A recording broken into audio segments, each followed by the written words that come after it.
સ્ટેશનમાં તમારું સ્વાગત છે। આજે આપણે સ્ટ્રીટ સ્ટાઇલ વેજ મોમોસ અને સાથે તેની ચટણી બનાવીશું। આ વેજ મોમોસ ઘરે બનાવવા ખૂબ જ સરળ છે। આજે આપણે આ વિડીયોમાં બે અલગ રીતે મોમોસને શેપ કઈ રીતે આપો તે પણ જોશું, તો આ વિડીયો છેલ્લે સુધી જરૂરથી જોજો। રેસીપીની શરૂઆત કરીએ એ પહેલા મારી ચેનલને સબસ્ક્રાઇબ કરવાનું ભૂલતા નહીં અને સાથે બેલ આઇકન પર પણ પ્રેસ કરજો જેથી મારા નવા વિડીયોનું નોટિફિકેશન તમને મળતું રહે। સૌથી પહેલા મોમોસની રેડ ચટણી બનાવવા માટે 3 ટમેટા લઈ તેની ઉપરનો જે આ કાળો ભાગ હોય છે તેને કટ કરીને કાઢી લેશું અને ત્યાર પછી તેમાં આ રીતે ક્રોસમાં કટ લગાવી તેને એક વાસણમાં લઈ લેશું। હવે આ ટમેટા સાથે 10 થી 12 લાલ સૂકા મરચાં અને 1 થી 1.5 કપ જેટલું પાણી ઉમેરીને ટમેટાને કૂક કરીશું। ટમેટા અને મરચાં જ્યારે કૂક થતા હોય ત્યારે વચ્ચે ટમેટાની સાઈડ ચેન્જ કરતી રહેવી, એટલે ટમેટા બધી જ સાઈડથી સરસ રીતે કૂક થઈ જાય। ટમેટા થોડા સોફ્ટ થઈ જાય અને તેની ઉપરની છાલ ઇઝીલી નીકળવા લાગે ત્યારે ગેસની ફ્લેમ બંધ કરી ટમેટા અને મરચાંને પાણીમાંથી કાઢી ઠંડા થવા દેશું। ટમેટા ઠંડા થાય એટલે તેની છાલ કાઢી લેશું અને ત્યાર પછી તેના કટકા કરીને મિક્સર જારમાં લઈ લેશું અને તેની સાથે લાલ મરચાં, 2 થી 3 નાના આદુના કટકા, 8 થી 10 લસણની કળી, 1 લીંબુનો રસ અને સ્વાદ પ્રમાણે મીઠું ઉમેરીશું અને હવે આ બધી જ વસ્તુને સરસથી ગ્રાઇન્ડ કરીને એક પેસ્ટ તૈયાર કરીશું। આપણી આ ટમેટાની પેસ્ટ તૈયાર થઈ ગઈ છે। હવે તેના વઘાર માટે એક વાસણમાં 1 ટેબલસ્પૂન તેલ ગરમ મૂકીશું। તેલ ગરમ થાય એટલે તેમાં ચપટી હિંગ ઉમેરી તેને તેલમાં સરસ રીતે મિક્સ કરી લેશું અને ત્યાર પછી તેમાં આપણે જે ટમેટાની પેસ્ટ બનાવીને તૈયાર કરી છે તે પેસ્ટને ઉમેરી દેશું। બધી જ વસ્તુને સરસથી મિક્સ કરીને તેને પકાવીશું।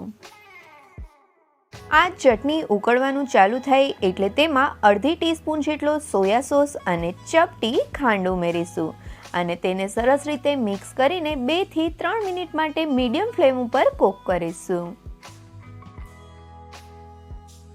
2 થી 3 મિનિટ જેવું કૂક થયા પછી જોઈ શકાય છે કે ચટણીનો કેટલો મસ્ત કલર આવી ગયો છે। તો હવે ગેસની ફ્લેમ બંધ કરી દેશું અને લાસ્ટમાં ચટણીનું મસ્ત ટેક્સચર લાવવા માટે તેમાં અડધાથી 1 ટીસ્પૂન જેટલા રેડ ચીલી ફ્લેક્સ ઉમેરીશું અને તેને પણ ચટણીમાં સરસ રીતે મિક્સ કરી દેશું। અને હવે આપણી આ મોમોસની ચટણી તૈયાર છે, તો ચાલો હવે મોમોસ બનાવવાની શરૂઆત કરીએ।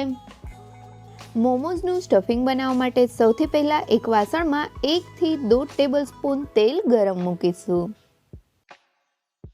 તેલ ગરમ થાય એટલે તેમાં 1/4 ટીસ્પૂન હિંગ ઉમેરી ત્યારબાદ તેમાં 1 ટેબલસ્પૂન ઝીણું સમારેલું આદું અને 2 ટેબલસ્પૂન ઝીણું સમારેલું લસણ ઉમેરીશું। હવે બધી જ વસ્તુને સરસથી મિક્સ કરી લઈ મીડિયમ ફ્લેમ ઉપર આદુ અને લસણને 2 થી 2.5 મિનિટ માટે સાતળીશું। 2 થી 2.5 મિનિટ જેવું આદુ લસણને સાતળ્યા પછી હવે તેમાં 2 થી 3 ઝીણા સમારેલા લીલા મરચાં ઉમેરીને તેને 1 મિનિટ માટે સાતળી લેશું। હવે તેમાં બધા જ ઝીણા સમારેલા શાકભાજી એટલે કે 1 કપ ઝીણું સમારેલું ગાજર, અડધો કપ ઝીણા સમારેલા કેપ્સિકમ, 1 કપ ઝીણી સમારેલી કોબી અને લાસ્ટમાં અડધા થી પોણા કપ જેટલી ઝીણી સમારેલી ડુંગળી ઉમેરીશું। અહીંયા વેજીટેબલ્સ તમે તમારા ટેસ્ટ પ્રમાણે થોડા વધુ ઓછા કરી શકો છો। બધા વેજીટેબલ્સને સરસ રીતે મિક્સ કરી લઈ તેમાં સ્વાદ પ્રમાણે મીઠું, 1 ટેબલસ્પૂન સોયા સોસ, અડધા લીંબુનો રસ અને 1 ટીસ્પૂન જેટલો મરી પાવડર ઉમેરી બધા મસાલાને સરસ રીતે મિક્સ કરી લેશું અને ત્યાર પછી બધા વેજીટેબલ્સ થોડા સોફ્ટ થાય ત્યાં સુધી તેને પકાવીશું। મોમોસ બનાવવા માટે જો તમે આ રીતે વેજીટેબલ્સને કૂક ના કરો તો પણ ચાલે। બધા વેજીટેબલ્સ લઈને તેમાં મસાલો એડ કરીને ડાયરેક્ટ મોમોસ પણ બનાવી શકો છો, પણ આ રીતે કૂક કરેલા વેજીટેબલ્સ વાપરવાથી વેજીટેબલ્સમાં બધા જ મસાલાનો ટેસ્ટ સરસ બેસી જાય છે અને તેના લીધે મોમોસનો ટેસ્ટ પણ મસ્ત આવે છે। 3 થી 4 મિનિટ જેવું મીડિયમ ફ્લેમ પર કૂક કર્યા પછી હવે બધા વેજીટેબલ્સ થોડા સોફ્ટ થઈ ગયા છે, તો ગેસની ફ્લેમ બંધ કરીને આ સ્ટફિંગને ઠંડુ થવા દેશું. સ્ટફિંગ ઠંડુ થાય ત્યાં સુધીમાં આપણે મોમોઝનું આઉટર લેયર તૈયાર કરીએ. તો તેના માટે એક બાઉલમાં 1.5 કપ મેંદો લઈ લેશું. હવે તેમાં 2 ટેબલસ્પૂન તેલ અને સ્વાદ પ્રમાણે મીઠું ઉમેરીને તેને લોટમાં સરસ રીતે મિક્સ કરી દેશું અને ત્યાર પછી થોડું પાણી ઉમેરીને લોટ બાંધી લેશું. રોટલીના લોટથી થોડો એવો કઠણ લોટ બંધાઈને તૈયાર થઈ ગયો છે. તો હવે તેમાં 2 થી 3 ટીપા જેટલું તેલ ઉમેરીશું. હવે આ તેલ લોટ ઉપર લાગે એ રીતે લોટને મસળીને તેને ઢાંકણ ઢાંકીને લોટને 3 થી 4 મિનિટ માટે સેટ થવા દેશું. 3 થી 4 મિનિટ જેવું લોટને રેસ્ટ આપ્યા પછી હવે જોઈએ તો જોઈ શકાય છે કે આ લોટ મસ્ત સોફ્ટ થઈ ગયો છે. તો હવે તેને થોડો મસળીને સ્મૂથ કરી લેશું. હવે આ લોટમાંથી થોડો લોટ લઈને તેનો લુઓ તૈયાર કરી તેને કોરા લોટથી કોટ કરીને પાટલી વેલણની મદદથી નાની પૂરી વણીને તૈયાર કરીશું.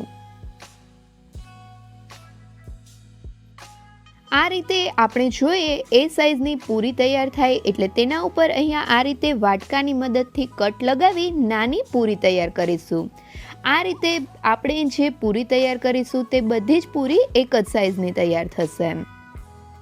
એક જ સરખી પૂરી હોવાના લીધે આપણા બધા જ મોમોઝની સાઈઝ પણ સરખી રહેશે. તો આ જ રીતે બધી પૂરી બનાવીને તૈયાર કરી લેશું. બધી પૂરી તૈયાર થઈ જાય એટલે એક પૂરી હાથમાં લઈ આ પૂરીની સેન્ટરમાં મોમોઝનું આપણે જે સ્ટફિંગ કર્યું છે તે 1 ચમચી સ્ટફિંગ મૂકીશું. એક્ઝેક્ટ વચ્ચે સ્ટફિંગ મૂકી દીધા પછી પૂરીની બધી બોર્ડર ઉપર આ રીતે થોડું પાણી લગાવી દેશું, જેથી કરીને આપણે જે મોમોઝ તૈયાર કરીએ તે સ્ટીમ કરતી વખતે ખુલી ના જાય. મોમોઝને શેપ આપવા માટે સૌથી પહેલાં તેના આઉટર લેયરની બોર્ડરને આ રીતે પકડી તેના ઉપર નાનો આ રીતે ફોલ્ડ લગાવી તેને પ્રેસ કરીશું અને આ જ રીતે નાના ફોલ્ડ કરતાં તેને પ્રેસ કરતા જશું અને ગોળ ગોળ ફેરવતા જશું. આ પ્રોસેસ થોડી ધીમે અને હળવા હાથેથી જ કરવી, કેમ કે આ આઉટર લેયર જે હોય તે ખૂબ જ પતલું હોય છે, જેના લીધે તે તૂટી જવાની શક્યતા રહે છે. આ રીતે ધીમે ફોલ્ડ કરીને પ્રેસ કરવાથી અહીંયા છેલ્લે આપણે જે પહેલો ફોલ્ડ કર્યો હતો ત્યાં જ ધીમેથી પ્રેસ કરી દેશું અને આ રીતે ગોળ શેપ આપી દેશું.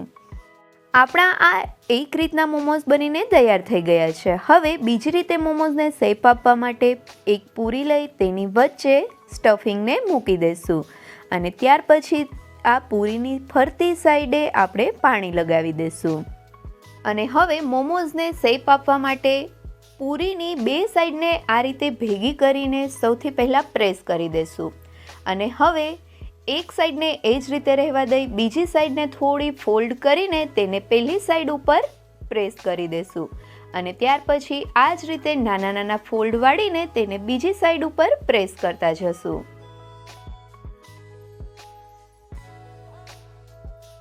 અને આપણા બીજી રીતના મોમોઝ બનીને પણ તૈયાર છે. આ બંને રીતમાંથી તમને જે રીત સહેલી લાગે એ રીતે તમે મોમોઝ બનાવી શકો છો. હવે આ રીતે બધા જ મોમોઝ તૈયાર થઈ જાય એટલે સ્ટીમરમાં પાણી ગરમ કરી તેના ઉપર આ રીતે સ્ટીમરની કાણાવાળી પ્લેટ મૂકી તેને ઓઇલથી ગ્રીસ કરી લેશું અને આ પ્લેટ ઉપર તૈયાર કરેલા બધા જ મોમોઝને ગોઠવી દેશું. સ્ટીમરમાં મોમોઝ ગોઠવાઈ જાય ત્યાર પછી સ્ટીમરને ઢાંકણ ઢાંકીને મોમોઝને 12 થી 13 મિનિટ માટે સ્ટીમ કરીશું.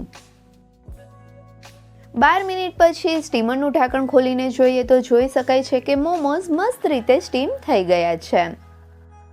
તો ચાલો ફટાફટ આ ગરમા ગરમ મોમોઝને આપણે જે મોમોઝની લાલ ચટણી તૈયાર કરી તે ચટણી સાથે સર્વ કરીએ.